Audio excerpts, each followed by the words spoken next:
I'm here at dried up Battle Creek, which has been diverted a little bit further north for use by residents of Pleasant Grove. And it was here that the first massacre of Indians in Utah Territory, which at the time was Deseret, took place. And the story here is also kind of the start of the Indian Wars here in the Great Basin.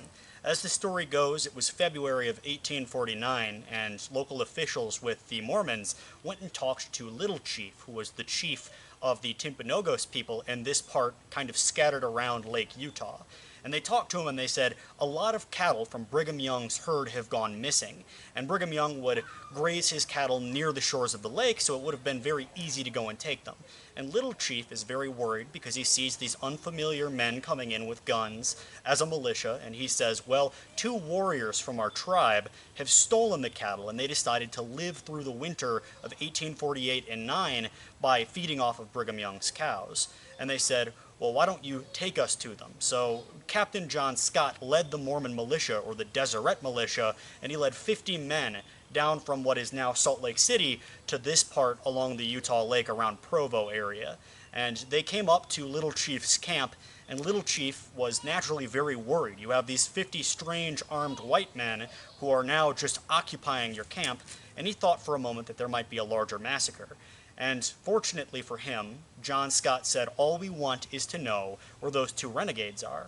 And Little Chief said, okay, but be warned, they are leading a camp of other non-combatant Native Americans. They're good people, just target the leaders, target the outlaws. And so they were led by Little Chief's 2 sons. The 50 militiamen were led by Little Chief's 2 sons, who came up this dry creek bed in pursuit.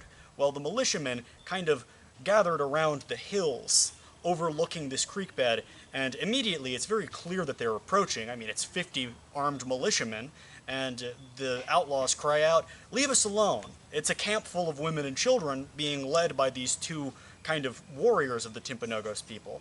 And they say, leave us alone, and the Mormons shout down, you need to surrender right now, and immediately a shootout begins.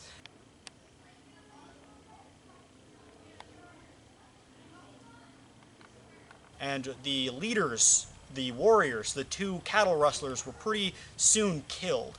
And it was reported that between 4 and 7 people died, you know, all but 2 of them being non-combatants, being just regular people who lived in this little village up here. And they were killed in a hail of gunfire by the Deseret militia. And hearing the gunfire, Little Chief immediately, jumped on his horse and rode up here and said, what the hell are you doing? You should have just walked into camp and taken them prisoner.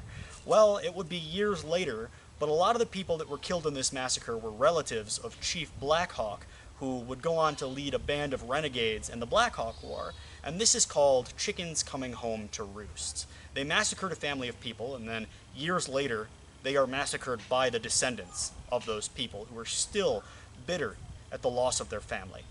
And this was the view of the valley that the camp would have had every morning. This is just south of the Great Salt Lake as you come up over the hill there. And if you kind of look over here, this is the Kiwanis Park. And over here is where the massacre itself would have happened. Apparently women and children fled from the camp, and they were actually welcomed with open arms, some of them by the militia officers as they came up out of this gully.